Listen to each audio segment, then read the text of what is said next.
Hi Michael, this is Coach Smart from ABC Baseball Camps. I'm here to do your hitting evaluation. Okay, so let's get started. The first thing we do is talk about your setup. Okay, you're a little bit narrow. Okay, I'd like to see get a little more wide, spread out a little bit, a little more in an athletic position to hit. Okay, from your foot standpoint. Okay, so let's take you to your stride. So the first thing I notice, Michael, is what that front foot does, buddy. You put yourself in jail right away by letting that front foot open up. That front foot should look just like your back foot does right now. Okay? There's not a ton of absolutes in baseball, but one is you have to hit against a closed, firm front side. Okay, and you're opening your front side up, which is going to have a trickle up effect. It's going to open up your hip, and you'll probably end up having your shoulder open up a little bit prematurely also. So we got to keep that front foot closed. We got to hit against something. Okay, because you get to this position, and that's pretty darn good. Your knee's in a good spot there. You're driving that knee down, but you're not driving that knee down against anything. And when we don't drive it against something, it loses all of its power. You're just flushing that energy out the front end of your swing. Okay? Okay, so enough. I won't say any more about that for now. Let's take a look at your swing plane.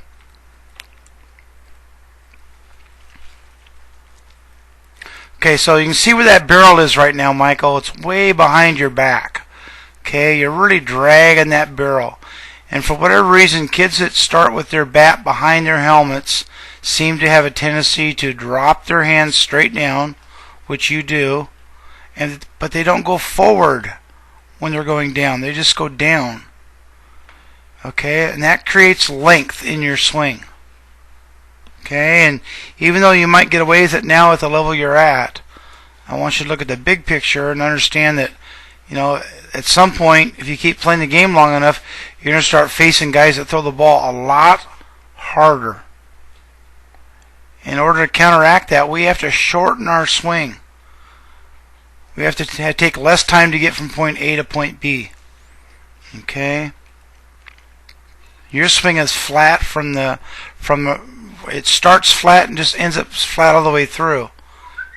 And that's just going to be tough from the standpoint of trying to get that swing shortened. Okay, so I'm going to give you a drill. When I send you your eval, I'm going to give you a drill, a YouTube clip is some drill work I'll have you do to help with that part of your swing. It's called a dual T drill. And I'll send it to you with the eval, okay? Okay, so let's go to the next swing. Okay, again, that front foot opens up. Let's see where you are at contact. Okay, so right now, buddy, you got this arm's in pretty good shape.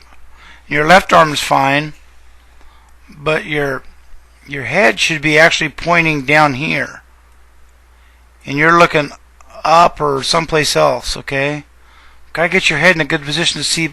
Your head's gotta stay behind that barrel. You are out in front a little bit, but okay. So then at contact, your hands don't go forward at all. So you don't get much extension. There's not much space between your body and the knob of your bat. And after you hit it, that bat should be out here someplace. Okay, you got to keep going. You got to stay on plane and get extension through the baseball. Finish is okay. No problem with your finish.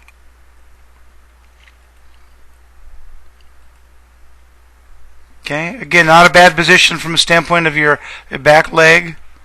Okay, a little bit out in front again, and that front foot's opened up. Okay, but Michael, I want to show you where I think you should be at contact as far as your chest and your belt buckle goes. You should be hitting the baseball right Now, see, right now your belt buckle is facing towards the second baseman. You're going to end up, though, when you make contact, it's going to be facing towards the pitcher or maybe the shortstop. And that's going to make it very, very, very difficult for you to hit balls anywhere but inside or down the middle. And unfortunately, buddy, as you get older, pitchers don't always throw it there. They're going to have more command of the strike zone, and you have to do stuff to counteract that. You have to be able to take stuff away from a pitcher as you get older. And right now, pitchers could throw you outside and you'd be in big trouble. Okay? So, there'll be a couple more drills to work on that part of it. Okay? You need to use your hands more and use your body less to do to create bat speed. You're trying to create bat speed with your big muscles instead of your little muscles. Guys, coaches want to see fast hands. They don't want to see fast hips or fast shoulders. They want to see fast hands. Okay, so I'm going to give you a couple drills to do. One's called dead legs, one's called split. Will help you with that over rotation of your upper body. Okay? The longer you can stay square to home plate, Michael, the more balls you'll square up. Okay? Really important. Okay, I'm going to watch that foot come down and open up. So that's pretty consistent what you're doing there. How do you fix that? Well, I'll tell you what I do with my guys that have that issue is I will take a piece of wood or a 4x4 and put it in front of their body, in front of their foot, make them stride into it. Okay.